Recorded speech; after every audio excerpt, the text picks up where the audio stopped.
If you were to stand on the banks of the Han River in Seoul today, you would see a skyline that rivals Manhattan or London. You would see the Lotte World Tower piercing the clouds, high-speed trains whispering across bridges, and a city that never sleeps, bathed in the neon glow of the world's most advanced digital infrastructure. It is a monument to human will. But if you could travel back just 60 years, you wouldn't recognize this place. In the early 1960s, Seoul was a skeleton of a city. South Korea was one of the poorest nations on Earth, an underdeveloped agrarian society with a mostly uneducated population. Its economy wasn't just struggling, it was performing significantly worse than that of its rival, North Korea.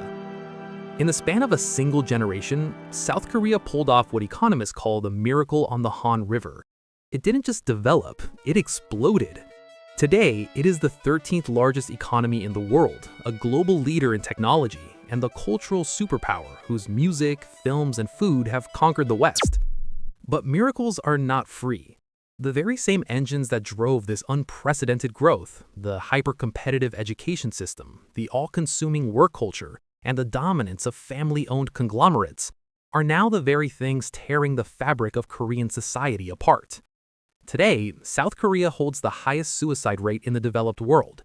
It has the lowest birth rate in human history. Its youth describe their home not as a miracle, but as hell Joseon, a hopeless, feudal-like society. How did a nation that gained everything lose its soul in the process?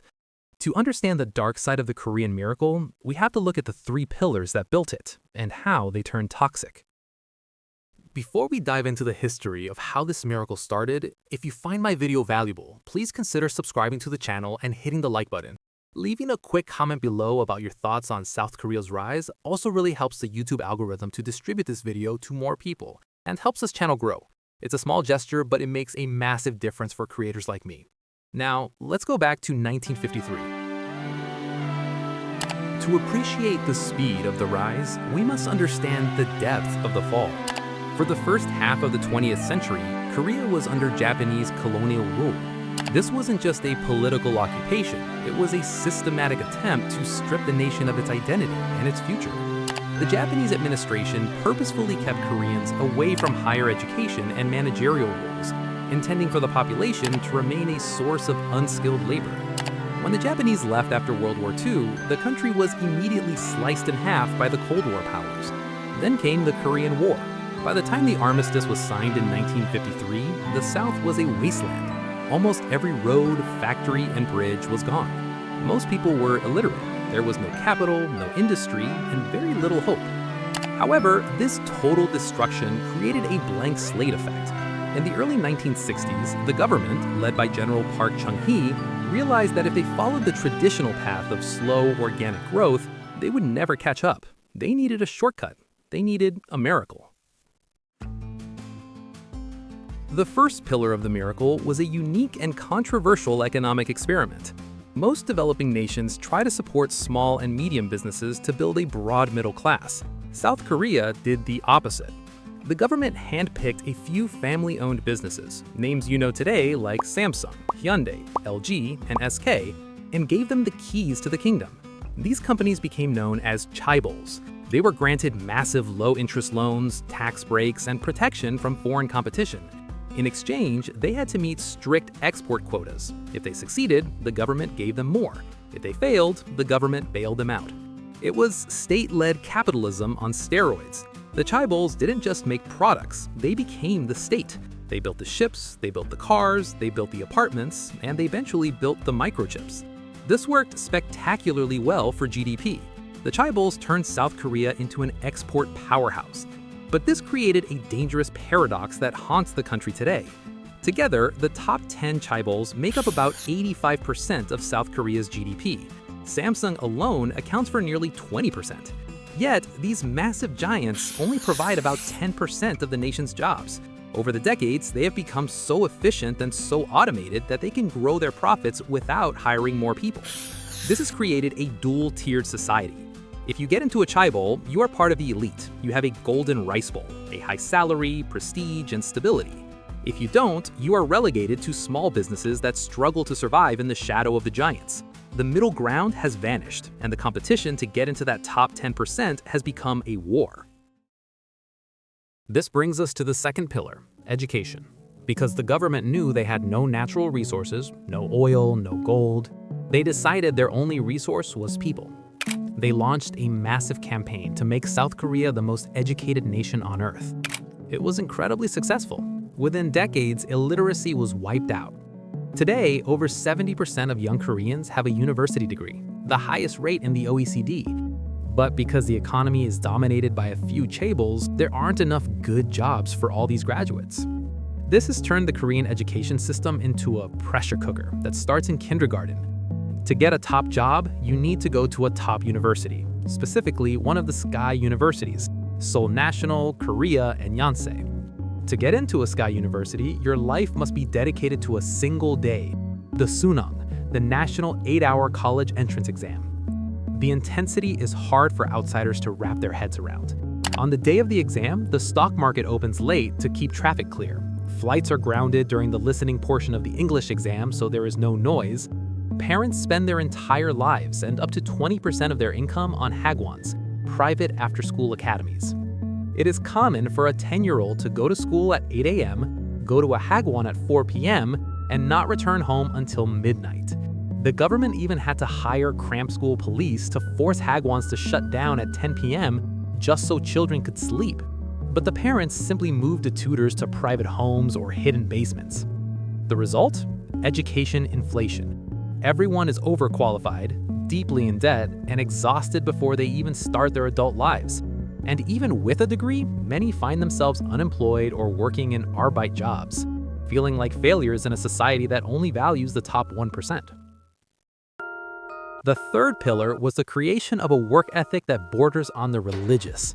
During the boom years, the chaebols indoctrinated their employees with the idea of company first. Your loyalty wasn't to yourself or your family, but to the nation's economic progress. This birthed a culture of presenteeism. You do not leave the office until your boss leaves. If the boss wants to go for a hweshik, mandatory after-work drinking, you go. You drink until 2 a.m. and you are back at your desk at 8 a.m. To refuse is to be disloyal. South Koreans work hundreds of hours more per year than their counterparts in the US or Europe. The tragedy is, despite the long hours, South Korea's labor productivity is actually quite low. When you are forced to sit at a desk for 14 hours a day, regardless of how much work there is, you don't work smarter, you just endure.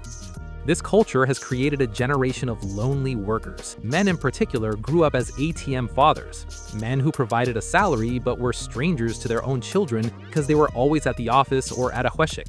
Now, the younger generation sees this life and they're saying no. When you combine three pillars, a monopolized economy, a hyper-competitive education system, and a soul-crushing work culture, you get the dark side. The most visible symptom is the mental health crisis. South Korea has the highest suicide rate in the OECD, and it has held that grim title for nearly 2 decades. It's the leading cause of death for those under 40. The pressure to succeed, or rather the shame of not succeeding, is so heavy that many choose to opt out of life entirely.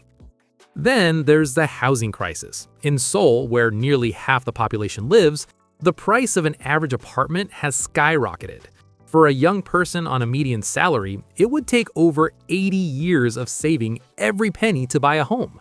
This has led to the rise of gosiwons, tiny, windowless rooms, often no more than 50 square feet, where students and low-income workers live in isolation. It is a cyberpunk reality. Ultra-high-tech convenience stores downstairs, and crushing poverty in a concrete box upstairs. Young people have coined the term sampo generation. Sampo means giving up on 3 things: dating, marriage, and children. But as the crisis deepened, it became the enpo generation, giving up on an infinite number of things, including home ownership, social life, and hope. This leads us to the most terrifying consequence of the Korean miracle, the demographic collapse. In 2024, South Korea's total fertility rate dropped to 0.72. To maintain a stable population, a country needs a rate of 2.1. South Korea isn't just shrinking, it's disappearing. It's the first time in modern history a nation has seen its birth rate drop this low without a plague or a total war. The reason is simple. The miracle has made life too expensive and too competitive to share. When a child's education costs a fortune, when you're never home to see them, and when you can barely afford a room for yourself, having a baby isn't a joy. It's a financial suicide mission. The government has spent over $200 billion trying to incentivize people to have kids, but they're failing because they're treating the symptoms, not the disease. You cannot fix the birth rate with a baby bonus if the social structure still demands 16-hour workdays and 12 years of exam hell. The story of South Korea is a warning to the rest of the world. It is a story of what happens when a nation prioritizes GDP over the human soul. South Korea did everything right according to the textbooks of the 20th century. They educated their people, they built global brands, and they worked harder than anyone else. They won the race, but forgot why it was running in the first place. But in winning, they created a society where the winners are exhausted and the losers are discarded. The miracle on the Han River was real. It lifted millions out of poverty and gave the world incredible technology and culture. But as the skyscrapers continue to rise, the people living in their shadows are asking, was it worth it? South Korea is now at a crossroads. It can continue to protect the power of the chaebols and the intensity of the sunung, or it can fundamentally redesign its society to value time, mental health, and human connection.